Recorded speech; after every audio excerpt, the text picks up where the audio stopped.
estamos nuevamente en un café con raíces con aroma a Torá. Yo soy David. Yo soy Natalie y estamos felices de compartir este estudio de Lucas junto a cada uno de ustedes. Ya vamos en el capítulo 2, vamos a comenzar el capítulo 2. Así es que ha sido un poco extenso, pero es porque tenemos mucho detalle, hay muchas conexiones con el Antiguo Testamento que es importante destacar. Ya, es importante, ¿cierto?, que el estudio lo vamos a, va a estar basado, ¿cierto?, en Lucas 2, del versículo 1 al versículo 7. ¿Ya? Vamos a tener un momento de oración, ¿ya?, para que el Señor nos sea ayudando y también sea bendiciendo su vida. ¿Ya? Oremos tú. Vamos. Padre bendito, Señor Dios eterno, en esta hora, Señor, queremos darte gracias porque tú eres Dios bueno, Señor, porque has tenido misericordia de cada uno de nosotros, Señor. Gracias, Padre Celestial, por poder estudiar tu palabra, por poder compartirla, Señor, con las personas que ven o que van a ver este video, Señor. Pedimos que tú bendigas su vida, Señor. Pedimos, Padre, que tú cumplas los anhelos de sus corazones, Señor, y que si hay personas que están sufriendo, Señor, que están pasando algún tipo de necesidades, tu mano poderosa esté sobre cada uno de ellos, Señor. Así recordamos al pueblo de Israel, Señor, que está sufriendo esta guerra injusta, Padre. Vemos cómo hay rehenes que aún no han sido rescatados, Señor. Pedimos misericordia, Padre. Pedimos que tu shalom esté en medio de la tribulación que ellos están viviendo. En el nombre de Yeshua. Amén. Amén. ¿Ya? Partamos entonces con el capítulo número 2 de Lucas, ¿ya? Y en el cual vamos a ver algo muy especial. ¿Ya? Acá está la base del Evangelio, o del Evangelium. ¿Ya? Vamos a ver un nacimiento de la persona más importante, ¿cierto? Yeshua, el cual nos trae buenas noticias. Bueno, recordar que Evangelio es Evangelión, ¿verdad? Que es buenas noticias. Exactamente. Evangelión, está bonita esa palabra.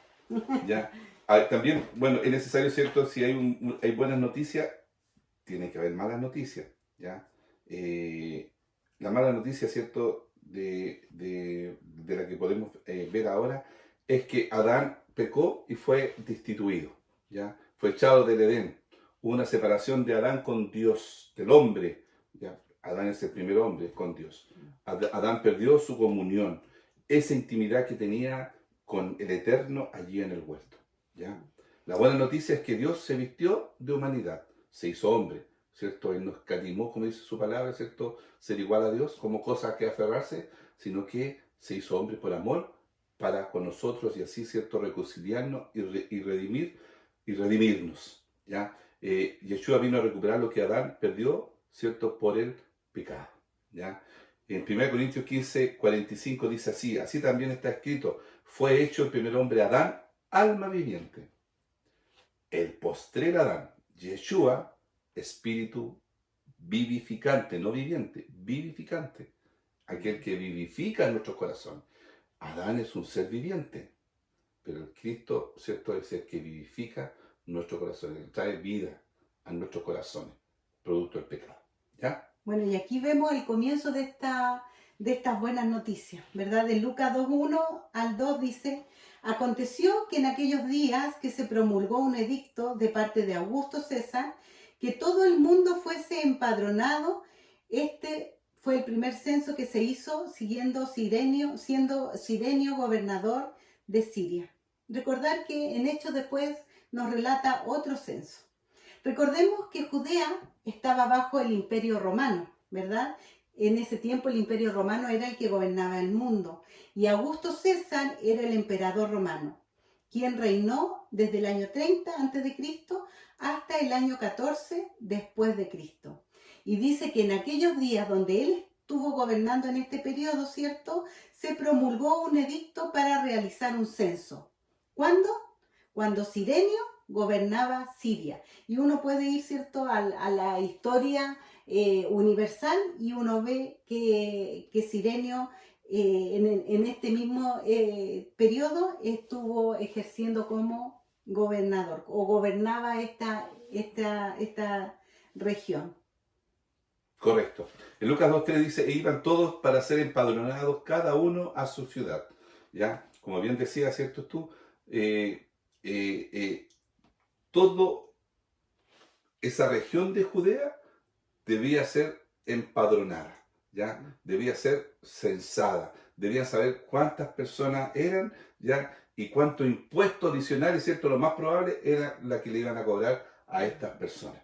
Por lo tanto, todos tenían que subir aquí a su ciudad natal, o a su ciudad, ¿cierto? De donde ellos procedían o venían, ¿ya? Por lo tanto, ¿cierto? Vemos que en este hubo como una especie, ¿cierto?, de traslado desde ciertos lugares hacia sus ciudades natales o hacia sus ciudades principales, ¿ya? Bueno, este es como un traslado físico y también hubo un traslado, una importancia, digamos, espiritual, ¿verdad?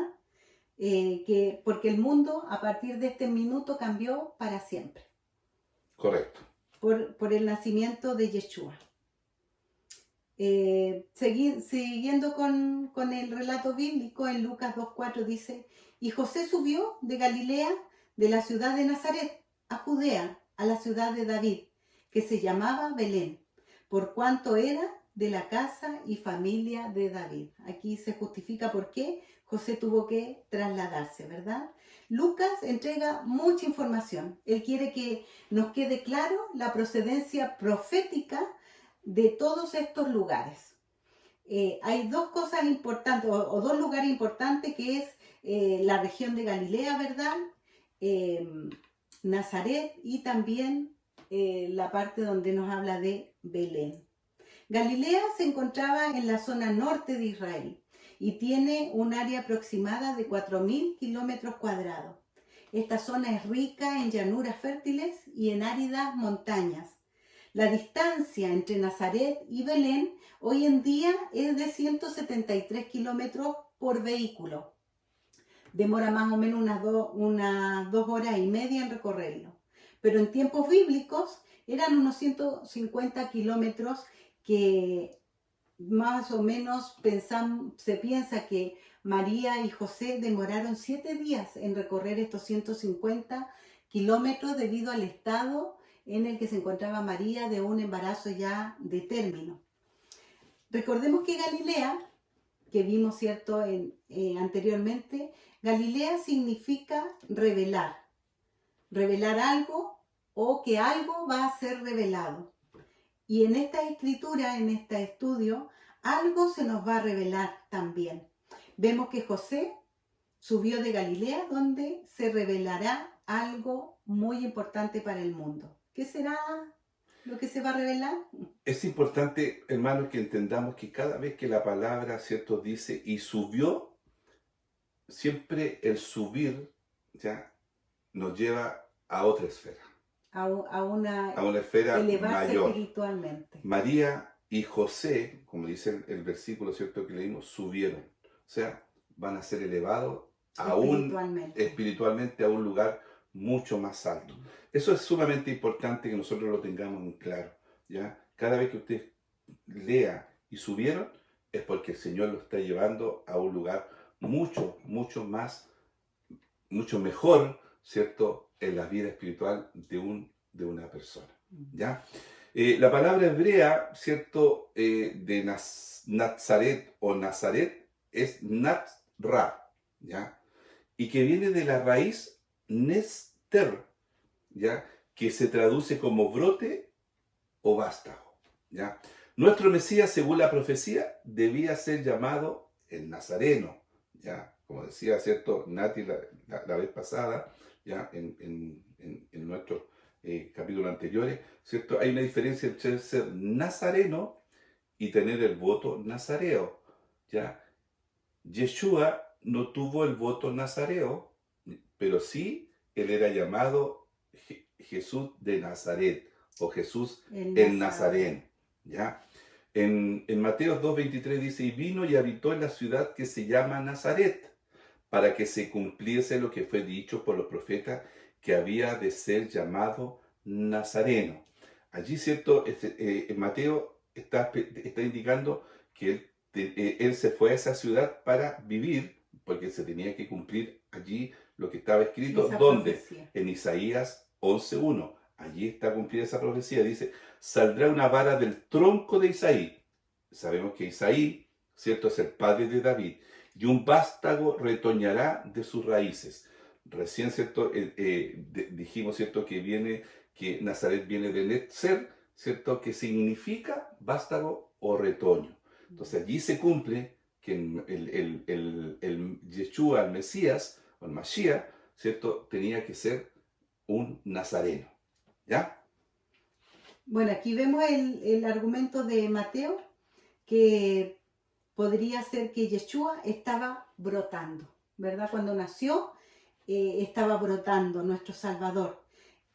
Habla también está brotando ¿de dónde? De un pueblo oscuro como la región de Galilea.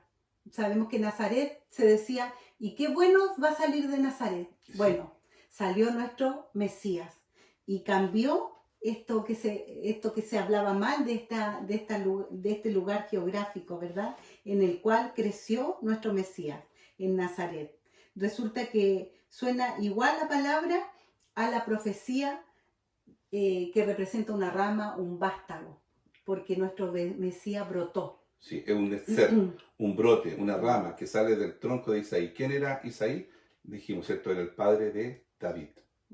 José se dirigía a Judea, ¿ya?, a la ciudad de David, porque José provenía de la tribu de Judá, ¿ya?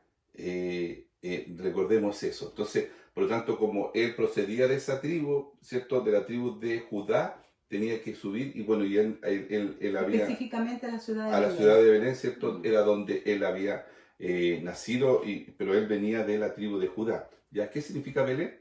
Significa casa de pan. ¿Ya? Y Yeshua es el pan de vida. Él mismo dijo, yo soy el pan de vida. ¿Y dónde nació? En la casa de pan. Exactamente. ¿Ya? En la ciudad del rey David y de su familia. Exactamente. Por lo tanto, ¿cierto? Aquí esto nos da una línea mesiánica. Mesiánica, sí. ¿Ya? Toda esta información que entrega Lucas, ¿cierto? Porque el Mesías debía nacer en Belén, en la ciudad de David, según lo que estaba escrito. Recordemos que estamos diciendo, sí, todo lo que pasó acá, lo que está relatando Lucas, él, ¿cierto?, está corroborado, ¿cierto?, con el Antiguo Testamento. ¿Ya? En Miqueas 5:2, ¿qué dice? Pero tú, Belén, Efrata, para estar entre las familias de Judá, Disculpa. de ti me saldrá el que será Señor de Israel, y sus salidas son desde el principio, desde los días de la eternidad. Aquí nos habla, ¿cierto?, de Belén, que vimos que es la casa del pan. Nos habla de Belén Efrata. Efrata viene de la palabra de Efraín. ¿Quién fue Efraín? Fue hijo de José, ¿verdad?, del que sus hermanos vendieron. ¿Y qué significa este nombre de Efraín? Significa fructífero, dar fruto, retoñar. Entonces podemos decir que de la casa del pan Fructífero. será fructífera, ¿verdad? La casa de Efraín, sabemos que el reino se dividió en dos, el reino de Judá y el reino de la casa de Israel. La casa de Israel también se conoce como la casa de Efraín. Qué coincidencia, ¿no? Y la casa de Efraín también se conoce como la casa de José. Y vemos que la palabra siempre nos menciona a Ben Yosef, la casa de José. Y se le conoce como el hijo sufriente. Y todo esto, la casa de Efraín representa al Mesías que vino a sufrir, ¿verdad? Y por otro lado tenemos la casa de Judá, que proviene de allí proviene el rey David, de la casa de Judá. Correcto. Y se le conoce también como el rey de reyes, que va a ser nuestro Mesías. Y a David también se le conoce como Ben David, hijo de David. Acá vemos estas dos casas, la casa de Efraín, que se le conoce como hijo de José, el hijo sufriente, y la casa de Judá, que se le conoce como hijo de David, el rey de reyes. Vemos las dos facetas del Mesías, porque él vino en una primera etapa como el hijo sufriente, ¿verdad? Y volverá como el rey de reyes, la promesa que Dios le hizo al rey David. Exactamente, ¿ya? También tiene que ver, ¿cierto? Belén tiene que ver con Raquel. estamos viendo, ¿cierto?, que Belén, ya, una ciudad pequeña, pero también tiene que ver, ¿cierto?, con Raquel. Raquel es la esposa de Jacob, Jacob. ¿ya? Una de las dos esposas. Una de las dos esposas, no, claro, una de las dos esposas que la otra era concubina, ¿cierto? Pero Raquel, una de las esposas de Jacob, ya, cuando ella da a luz, ¿cierto?, a Benjamín, muere en Belén. Miren, qué interesante esto. Ya muere en Belén. Entonces Jacob no la puede llevar a Macpala, ¿cierto? Para donde están enterrados todos sus, Los ¿cierto? Los patriarcas. patriarcas. Mm, Y ahí donde también fue enterrada su otra esposa, ¿cierto? Lea, claro. Pero Raquel, ¿cierto? Tiene que cumplir también una de las profecías que estaba dicha, ¿cierto? O que de alguna forma iba a ser dictada posteriormente, ¿cierto? Por Jeremías. En Jeremías 31, del 15 al 17, dice así: así ha dicho Jehová, voz fue oída en Ramá, llanto y lloro amargo, Raquel que se lamenta por sus hijos y no quiso ser consolada acerca de sus hijos, porque perecieron. Así ha dicho Yahweh, reprime del llanto tu voz y de las lágrimas tus ojos, porque salario hay para tu trabajo, dice Yahweh, y volverán de la tierra del enemigo. Esperanza y también para tu porvenir, dice Yahweh, y los hijos volverán a su propia tierra. ¿Ya? Es interesante lo que dice esta profecía con respecto, ¿cierto?, a Raquel. ¿Ya? Dice que hasta el día de hoy, los judíos dicen que todavía Raquel llora.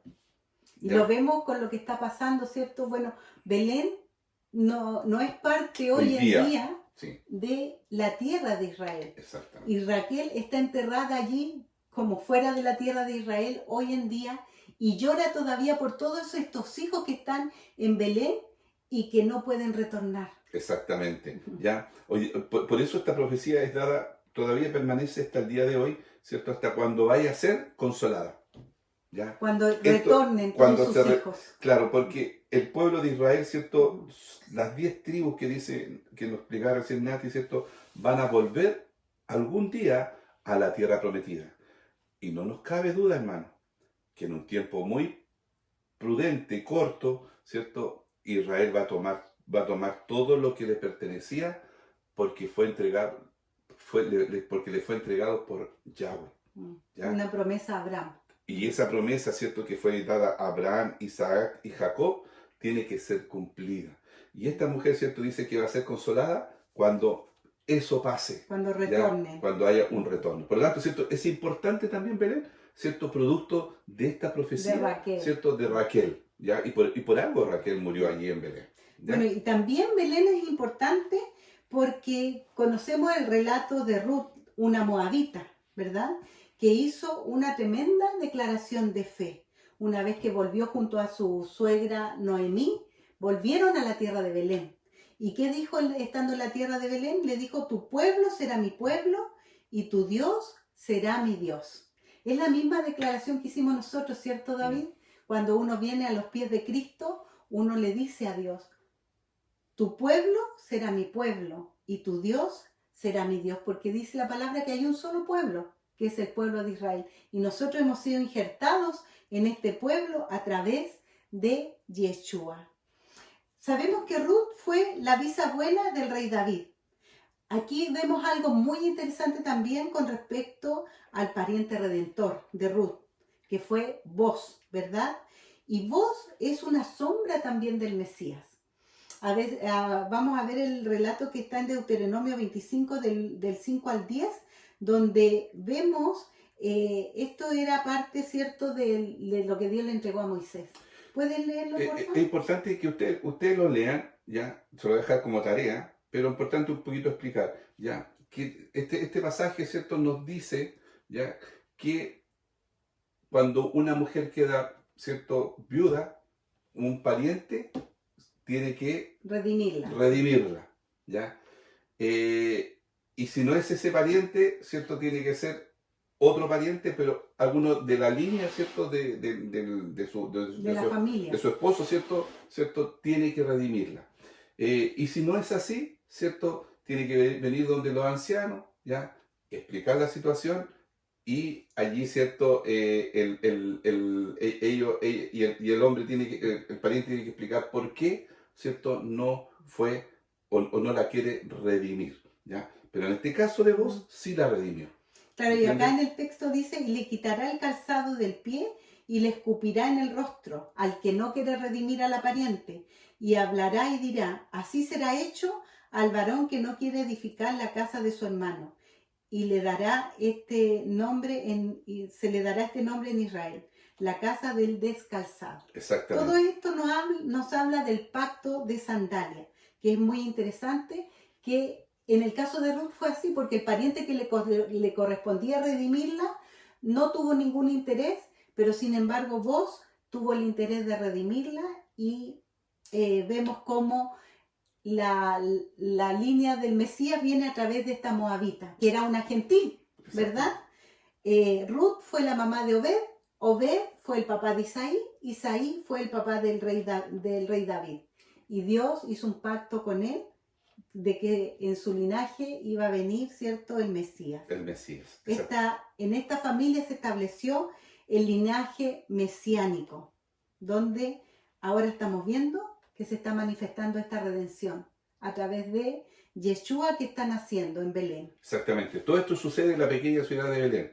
Pequeña en lo físico, pero con una importancia profética tremenda. ¿Ya? Lucas, quien conoce, ¿cierto?, las profecías, nos lleva a valorar esta pequeña ciudad con todos estos acontecimientos mesiánicos que rodean esta pequeña ciudad.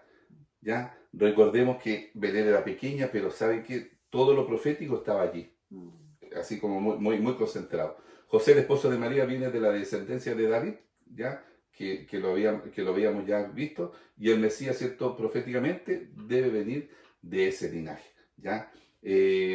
Como recién, ¿cierto?, lo vimos en la profecía que está dada en Isaías capítulo 11, versículo 1, ¿ya? También hay otras profecías, por ejemplo la que está en Jeremías 33, 15, y que dice, en aquellos días y en aquel tiempo haré brotar a David un renuevo de justicia y hará juicio y justicia en la tierra, ¿ya? Dice brotar a David un renuevo. Recordemos, ¿cierto?, que renuevo es nacer y que viene, ¿cierto?, de Nazaret, donde Yeshua es nazareno, ¿ya? Y acá, ¿cierto?, dice, de allí va a surgir un juez justo, ¿ya? Que va a hacer justicia, ¿ya? Y vemos que Yeshua es aquel juez justo, ¿ya? En Oseas 3:5 dice, después volverán los hijos de Israel y buscarán a Yahweh su Dios y a David su rey y temerán a Yahweh y a su bondad en el fin de los días. Interesante, ¿cierto? Dice que volverán los hijos de Israel y buscarán a Yahweh su Dios y a David su rey. Y sabemos que el rey David es un símil del Mesías. Exactamente. Es una sombra, eso quería decir, una sombra. Una sombra, ¿ya? En Lucas 2:5 dice, para ser empadronado, siguiendo la lectura, para ser empadronado con María su mujer, desposada con él, la cual estaba encinta, ¿ya? María ya también subió para ser contada junto con José.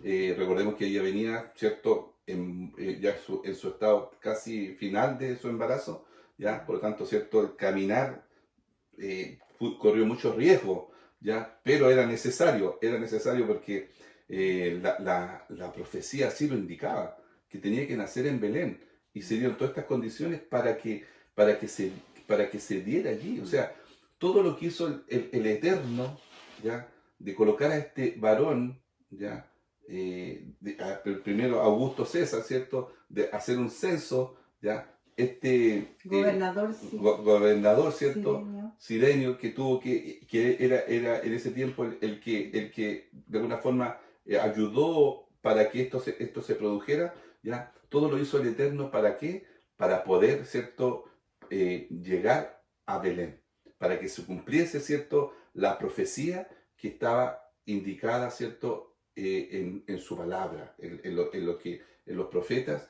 ¿cierto?, en los cuales indicaban que el Mesías tenía que cumplirse. O sea, Dios mueve todo. Acá nos damos cuenta que Dios tiene el control de todo, ¿ya? Inventó un censo. Inventó un censo para poder que ellos subieran, ¿cierto?, a Belén, a pesar de la condición en que estaba María, ¿ya? Bueno, en Lucas 2:6 dice, y aconteció que estando ellos allí, se cumplieron los días de su alumbramiento. Obvio, si caminó 150 kilómetros, ¿verdad? Y se cumplió todo lo que estaba profetizado. Se trasladaron kilómetros con este embarazo, ¿cierto? Como tú bien decías, de término, y estuvieron en el lugar correcto, en el tiempo correcto. ¿Cuántas profecías se cumplieron al llegar este día?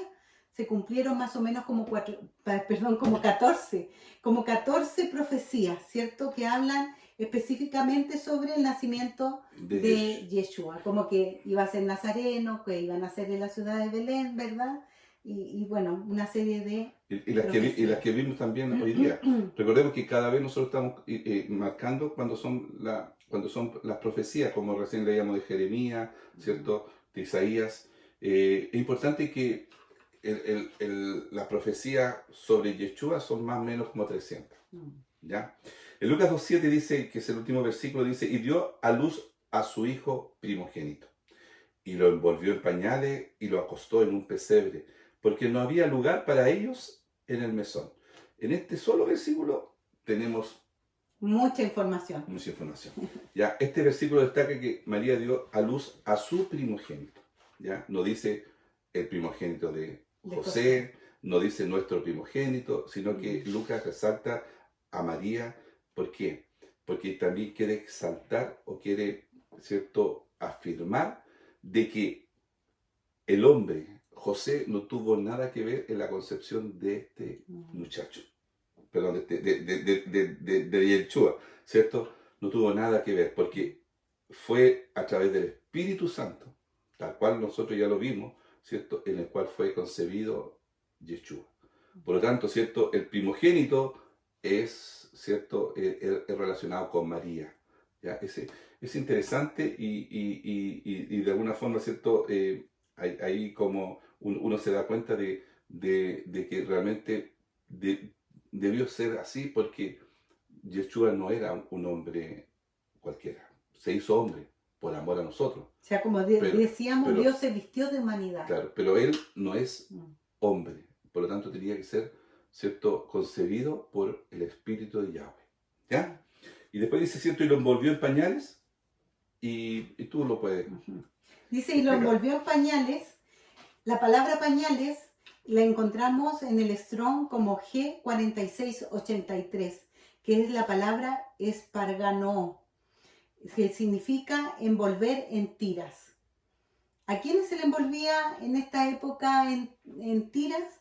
Tenemos, destaca dos situaciones. Una es que se envolvía en pañales a los corderos recién nacidos, pero no cualquier cordero, sino que los corderos que estaban destinados para el sacrificio en el templo. A estos corderitos se les envolvía en pañales, ¿verdad? Y eran sujetados con tiras. Y el propósito de envolverlos era para protegerlos y mantenerlos sin mancha y sin daño, evitando que se rasguñaran. Recordemos que los corderos que eran para sacrificio debían ser perfectos. Entonces, cuando un sacerdote veía nacer este corderito perfecto, lo envolvía en pañales y lo dejaba en el pesebre. Dice, también eran envueltos en pañales las personas que los pañales, constituían un símbolo de realeza judía. Entonces, una manera de afirmar la identidad de Yeshua como rey davídico en el pueblo judío era esta, porque no era cualquier niño el que nació allí. Correcto. Era el niño que iba a ser destinado a un sacrificio, ¿verdad? Y al igual que el corderito, debía ser tratado como un rey. Se le envolvía en pañales y de esta manera quedaba protegido. Qué hermoso, ¿verdad? En estas dos situaciones en las cuales se nos revela la importancia. Nació en Belén como los corderos que nacían para el sacrificio. Claro, nuestro Mesías nació en el mismo lugar y fue tratado de la misma manera. Es importante decirlo. Acá hay cosas importantes. Subió, ¿cierto? vimos que se le indica a María como su primogénito, vemos también que se volvieron en pañales, pero también cierto que se acostó en un pesebre. Aquí ¿Ya? dice, bueno, sigue Sí, está en el Strong 5336 que la palabra es fatné. Y esto, ¿cierto? Es una mezcla de arcilla con paja o barro con piedra, ¿ya? A veces eran talladas directamente en la roca, eran de comedero, servían de comedero, ¿cierto? Para las ovejas. Recordemos un poquito, hermano, es importante saber que en la cultura hebrea, ¿cierto? Los hebreos o los israelitas, ¿cierto? Son muy pulcros, ellos no conviven mucho con los animales. Entonces los pastores, principalmente, ellos criaban en esa zona todos los corderitos, ¿cierto? O los corderos necesarios para abastecer al templo de Jerusalén para los sacrificios, ¿ya? Eso es sumamente importante. Por Sí, lo porque tanto, Belén geográficamente quedaba cerca de Jerusalén. muy cerquita, era parte de Jerusalén. Y hoy día igual, hoy día obviamente Belén ya no es cierto parte de Israel, Pero está porque, muy cerca de pero Jerusalén. de Jerusalén uno puede pasar ahí en un bus, uno pasa de un lado a otro. Pero lo importante, ¿cierto?, es de que eran envueltos en estos pañales, ¿cierto? También para que cuando fueran a comer no se dañaran, ¿cierto? También estos animalitos cuando bebían o cuando tocaban, rozaban, porque estos corderos tenían que ser sin manchas, ¿ya? Y entonces en este pesebre, ¿ya? Que era un lugar donde ¿cierto? Se hacía y se dejaba para el bebedero o para el comedero, ¿cierto? En ese lugar también nuestro Mesías fue llevado. Ya fue llevado a la ciudad del pan, fue acostado en este comedero donde vamos a comer de ese pan, ¿ya? Y, ¿cierto? Y es envuelto en estas tiras, ¿cierto? Que son tiras que representan o que son, ¿cierto? Nos lleva o que eran usadas, ¿cierto? Por los reyes, principalmente en Israel, ¿ya? Entonces es importante tener claro, en el antiguo Israel estaban hechos de arcilla estos comederos, mezclados con paja, piedra, ya no era cómodo, ya, pero era excelente para proteger todo el contenido que había allí, ya. Por eso era que los expertos en la materia, los sacerdotes, ponían allí sus corderos recién nacidos para protegerlos. Entonces, toda esta situación, ¿cierto?, donde él vivió, ya, o donde él nació, es, ¿cierto?, el comedero, las tiras, pero también la azúcar. ¿Ya? Porque muchas veces ¿cierto? Nos dicen que nació en un establo, pero como le digo, en ese tiempo, en esos lugares, por el frío, no habían establos. Los animales eran, ¿cierto?, criados en este tiempo donde empezaban, ¿cierto?, a nacer, ¿ya? Y después, ¿cierto?, eran llevados, eran cuidados en lugares para ser llevados al templo de Jerusalén. Sí. ¿Ya? Bueno, el relato continúa diciendo no había lugar para ellos en el mesón. La palabra mesón en hebreo es catalúo, que significa aposento, alojamiento. Pero no había lugar en esto, digamos, en este hotel, ¿verdad?, de esos tiempos. Entonces, ¿dónde nació Yeshua? Como dices tú, en una habitación que no es permanente, siempre se me olvida ese nombre, en una habitación esporádica, digamos. No permanente. No permanente, Exacto. sí.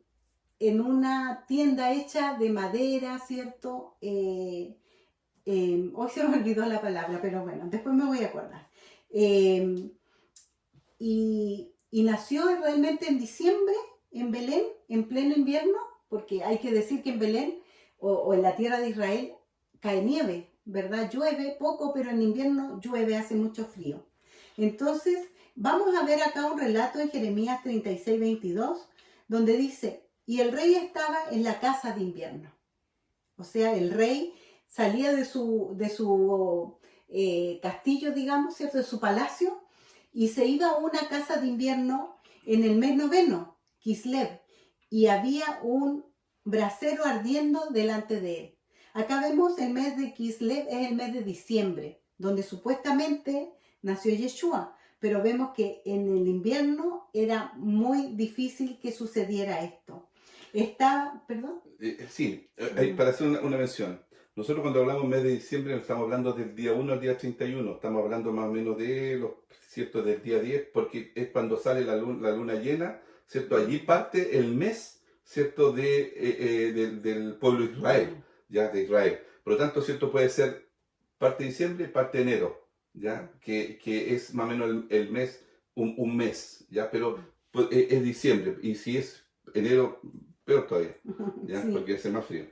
Entonces en este lugar estaba haciendo bastante frío y es por esto que el rey tenía una casa de invierno para tratar de aminorar los estragos del frío y de la lluvia en esos días. Entonces es lógico pensar que de realizarse un censo, donde las personas iban a tener que movilizarse kilómetros y kilómetros, no era lógico pensar que iban a ser sometidos a temperaturas tan incómodas de invierno y tampoco en invierno, en el mes de diciembre, no encontramos pastores en el campo, Sí, ¿ya? por el Porque frío. los pastores están en primavera, en periodos donde hay buen tiempo, sacan a las ovejas a pastar. En el mes de diciembre ya están resguardados todos los rebaños. ¿Por qué? Porque hace mucho frío y hay lluvias. Y las ovejas son animales muy delicados que necesitan cuidados especiales. Correcto. Entonces, para determinar cuándo nació Yeshua, es clave la información que nos da Zacarías y Elizabeth. Correcto. Lucas nos encarga, él, cierto, de dar bastante detalles sobre esto. Y lo encontramos en lo que vimos hace unos capítulos atrás, en Lucas 1, del 34 al 37, que dice: Y aquí tu pariente Elizabeth, ella también ha concebido hijo en su vejez, y este es el sexto mes para ella, la que llamaban estéril, porque nada es imposible para Dios. Esto es importante. En este pasaje es clave porque Juan nació 6 meses antes que Yeshua, porque vimos, ¿cierto?, que María fue a visitar a Elizabeth cuando Elizabeth tenía 6 meses de embarazo. Si sabemos cuándo nació Juan, tendremos la fecha exacta del nacimiento del Mesías. Y Lucas se encargó de darnos toda esta información. De acuerdo con el relato de Lucas, Zacarías era sacerdote del templo. Y en aquella época, cada sacerdote tenía un tiempo definido de servicio al año. La mayoría de los levitas servían en diferentes ciudades, no todos servían en Jerusalén todo el año. En el lugar donde ellos vivían, allí servían. Y se encargaban de organizar y recaudar las donaciones del templo, enseñaban las instrucciones, ¿cierto?, la Torá y otras muchas actividades donde ellos se desempeñaban como sacerdotes. Pero para servir en el templo había un rol que cumplían por clases sacerdotales, ¿verdad? Habían órdenes sacerdotales. Estas funciones las realizaban 2 veces al año, pero en las fiestas de peregrinaje todos los sacerdotes debían servir, aparte de esas 2 veces al año, ¿verdad? ¿Por qué? Porque habían 3 fiestas de peregrinaje que, recordemos, son Pesach, Shavuot y Sukkot. Como ya vimos anteriormente, Zacarías pertenecía a la orden de Abías, que era la 8ª orden sacerdotal. Correcto. ¿Verdad? La primera orden, ¿cierto?, iniciada en el mes de Abib, primer mes del calendario bíblico, que eran 24 órdenes, recordemos, 24 órdenes. Zacarías, ¿cierto?, servía 2 veces al año, ya que el calendario lunar tenía 48 semanas, ¿ya? Con excepción de las semanas que le tocaba, ¿cierto?, a él cumplir cuando habían estas fiestas que había que subir a Jerusalén, ¿ya? Zacarías, ¿cierto?, ministraba al final de mayo, más o menos, ¿ya? Según la orden de Abdías. Sí, según la orden de Abdías, más o menos a finales de mayo, ¿cierto? En ese periodo, nosotros por eso le digo, no nos ubiquemos tanto en el mes, sino que más o menos, ¿cierto?, entre mayo, junio, hay que siempre tener un poquito ese, porque no tenemos la fecha exacta, pero más o menos, La diferencia de los calendarios. Sí, permaneció, ¿cierto?, ministrando 2 semanas seguidas. La concesión pudo haber sido la segunda semana después, ya a finales de junio podría haber sido, o sea, la segunda semana del 4º mes bíblico. Es decir, cuando Elizabeth recibió la visita de su pariente María, ¿ya? Correspondería, ¿cierto?, al mes sexto del embarazo de Elizabeth, porque así lo dice el texto, ¿ya? Es decir, más o menos en el mes de diciembre, o sea, más o menos ahí en mayo, junio. María fue a visitar, sí, más o menos en diciembre a Elizabeth. Exactamente, y ahí ya María ya tenía, o sea, había concebido del Espíritu había Santo. concebido del Espíritu Santo. O sea, ya está en su sexto mes, más o menos, ¿cierto? Elizabeth. ¿Ya? Es un poco enredadito, pero quiero que me entiendan bien, ¿cierto? Elizabeth tenía 6 meses, más o menos entre mayo y junio, por lo tanto, Cuando María quedó cuando embarazada. María quedó embarazada, ¿cierto? Y María quedó más o menos en diciembre, podríamos decir. Porque, Entonces, si se embarazó en diciembre, claro, tenemos enero, febrero, marzo, abril, mayo, junio, julio, agosto, septiembre. Lo que nos da más o menos que Yeshua tiene que haber nacido en el mes de septiembre o octubre, dependiendo del calendario gregoriano. Recordemos que hay un desfase entre el calendario bíblico y el gregoriano, ¿verdad? claro. Ahora, entonces, ¿en qué mes nació Yeshua? En el mes de Tisri, que sí, viene a ser más o menos septiembre para nosotros. exacto, septiembre, octubre, más o menos, ¿ya? Como yo le decía. ¿Ya? Y allí, ¿cierto? Según Levítico 23, se tenía que proceder a las 3 últimas fiestas dadas por el Eterno. En el otoño. El Eterno, ¿cierto? Ordenó que el pueblo de Israel, ¿cierto? Tenía que celebrar 7 fiestas. 4 ya son en el periodo, ¿cierto? Primavera, y 3 en el periodo de otoño, ¿ya? La primera es Yom Teruah, o la fiesta de trompetas. El día 1 del mes séptimo, esta fiesta, ¿cierto? Se conoce también como la fiesta de Techuvá, el día del arrepentimiento. Yom Teruah, día del juicio. Hamelech, coronación del rey. Yom Hasicarón, ceremonia de bodas. Natsal, arrebatamiento. Shofar, trompeta final. Y Yom HaKeshech, el día en que nadie sabe el día y la hora. Por lo tanto, ¿cierto? Más o menos nosotros tenemos que entender de que estas fiestas habían empezado ya a darse en ese periodo cuando José y María, ¿cierto?, subieron a Belén. ¿Ya? Sí. La segunda fiesta del mes de Tisri es el Día del Perdón o Yom Kippur, que se celebra el día 10 del mes de Tisri. Es el día en que se deben afligir nuestras almas. Es el día en que somos pesados en balanza. Así también se conoce esta fiesta. Era el día en que el sumo sacerdote entraba una vez al año al lugar santísimo a pedir por la expiación de los pecados del pueblo. Exactamente. ¿Ya? Y también en este periodo, ¿cierto?, se daba la fiesta de Sukkot o tabernáculo, porque todas eran muy seguidas, ¿ya? Y esta era el día 15 del mes de Tisri. Cae justo durante la luna llena. ¿Ya? Interesante, porque cuando el Mesías nació, ¿cierto? Vino a traer luz en medio de la oscuridad. Entonces, el Mesías, Yeshua, dice, yo soy la luz del mundo, por lo tanto, tenía que haber luz cuando él naciera. Y justo esta fiesta comienza, ¿cierto?, durante la luna llena. Todo el pueblo debía ir a Jerusalén. Debían habitar en tabernáculos o sucá, que eran cabañas temporales, construidas con ramas y adornadas con frutas y hojas, ¿ya? Esta sucá. Por eso nosotros,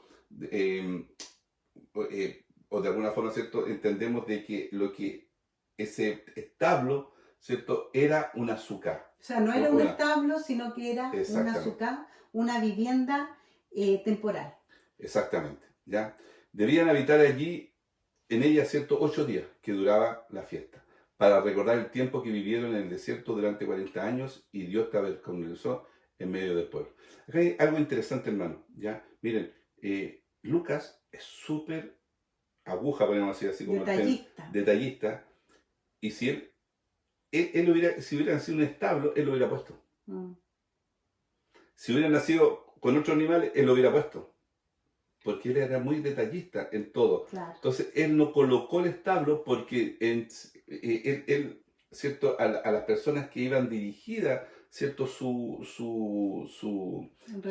relato, ya entendían, ya, qué pasaba en ese lugar. Estaba situado este censo que correspondía a la fiesta de tabernáculos. Exactamente. O la fiesta de Sukkot. Por eso él coloca ciertos puntos en los cuales, ¿cierto?, son importantes, como las vendas, por ejemplo, o las tiras, como el comedero, el pesebre, ¿ya? Pero no coloca ni animales, no coloca pastores y no coloca, ¿cierto?, otras cosas. Mm. Como si lo hace Mateo, pero Mateo habla, ¿cierto? Pastores, dice pastores, no dice que estaba en el lugar, ¿ya? Bueno, con todos estos datos podemos determinar que Yeshua no nació en diciembre, no nació en invierno, no nació cuando hacía frío, sino que nació en la fiesta de los tabernáculos, donde dice que Dios hizo esta fiesta para que el pueblo recordara que su presencia, que él mismo tabernaculizó en medio del pueblo durante 40 años. Y así lo ratifica Juan 1:14 y dice, y aquel verbo, aquella palabra, ¿verdad? Aquella memra, fue hecho carne y habitó entre nosotros y vimos su gloria, gloria como del unigénito del Padre, lleno de gracia y de verdad. Al igual como Dios tabernaculizó en el medio del desierto, Yeshua vino en esta fiesta de los tabernáculos en que se recordaba este hecho, y acá dice que él vino y habitó entre nosotros. Es interesante el cumplimiento de esto, ¿verdad? Exactamente. Bueno, esta fiesta dura 8 días. 8 días, ¿ya? Y sabemos que el número 8, ¿cierto? Es súper importante porque son nuevos comienzos. Bueno, ¿ya? y vamos a ver también cómo Yeshua fue presentado en el templo, y al 8º día dice que fue circuncidado. Correcto. Y justo vemos cómo nació el día 15 y al 8º día fue llevado al templo para ser circuncidado. Todo concuerda con esta fiesta de los tabernáculos. Correcto. Entonces es sumamente importante ya, y yo quiero cometer un error al decir que Lucas no mencionaba, ¿cierto?, los pastores. Sí lo menciona, sí. ya lo menciona en el siguiente estudio, ya. Pero no en este nacimiento. No en el nacimiento, en la Sukkah. Sí. No, en el próximo estudio, ¿cierto?, vamos a ver el anuncio del ángel a los pastores. Exactamente, pero en este nacimiento no estaban los pastores, ¿ya? Por lo tanto, es sumamente importante. Y el otro, hermano, para terminar, miren, con respecto, ¿cierto?, a los tiempos que estamos viviendo. Muchas veces nosotros decimos ser muy cuidadosos con respecto a lo que está escrito. Y está escrito por el mismo Yeshua, dice, si me amáis, guarda mis mandamientos. Y eso muchas veces no lo hacemos. Pero en ninguna parte está escrito, celebre mi cumpleaños, pero en cualquier fecha. O en diciembre, pero está hecho. Entonces, debemos tener cuidado porque todo lo que está escrito, es por lo que está escrito, el Señor nos va a juzgar. El Señor no nos va a juzgar por lo que no está escrito, ¿ya? Pero sí por lo que está escrito. Entonces, si nosotros hacemos cosas que no están escritas, tengamos cuidado. Debemos estar alertas. Y por eso debemos estar estudiando. Exacto, porque eso ¿cierto? No hace ser una persona que no cumple sus mandamientos. Pero sí está escrito guardar los mandamientos, pero no lo hacemos, ¿ya? Está escrito que Yeshua dijo, haced esto en memoria de mí. Exacto. ¿Verdad? El pan y el vino recordando el pacto, el nuevo pacto. Dice que cada vez que ustedes se junten, ¿cierto?, me recuerden. Nunca habló del nacimiento. Entonces, es sumamente importante eso. Y cuesta a lo mejor al principio, pero debemos sacarnos eso que de alguna forma nos ata, que nos hace, ¿cierto?, hacer poner ansioso, nos hace muchas veces, ¿cierto?, y es importante destacar que Dios es un Dios que aborrece la mentira. Exacto. ¿Cierto? En eso estamos todos de acuerdo. Y sabemos que el padre de mentira es Satanás, al que le encanta engañarnos. Correcto. ¿Y tú crees que Dios va a querer que celebren la fecha del nacimiento de su hijo, que él nunca dijo que se recordara ni que se celebrara esa fecha, en una fecha que todos sabemos que no nació en diciembre? Exacto. ¿Dios se goza con celebrar mentiras? ¿No es cierto? Vemos cómo los hijos de Aarón, Daviú y se me fue el nombre del otro hijo de Aarón, ellos entregaron un fuego extraño, hicieron algo que Dios nunca pidió que se hiciera. Abel y Caín entregaron un sacrificio, una ofrenda.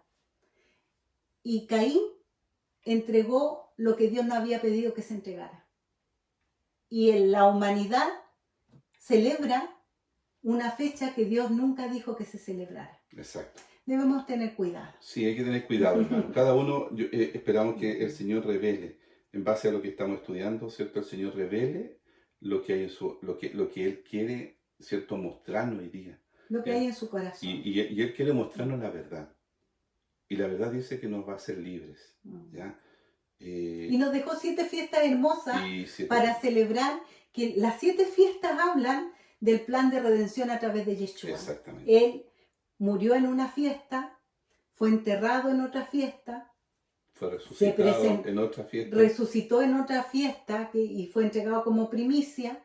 El Espíritu Santo fue entregado en otra fiesta, y vemos que hay 3 fiestas que todavía se están por cumplir, pero que son su segunda venida, que es el perdón de los pecados, ¿verdad? Y vivir el milenio con Él. Y vivir en el Sukkot. milenio con Él, en nuestro Sukkot. Exacto. Entonces, los animamos a que sigamos estudiando la Biblia. Exacto. Y sigamos disfrutando un café con raíces. Así que, shalom. Que el Señor les bendiga. Que el Eterno les bendiga.